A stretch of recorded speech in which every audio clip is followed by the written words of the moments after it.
যৌবন তুমি পরখ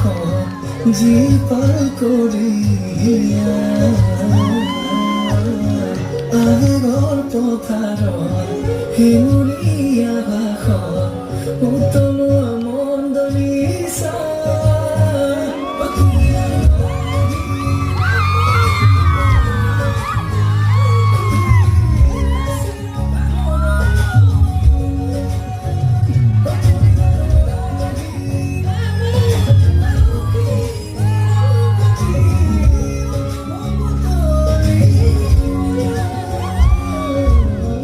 যৌবন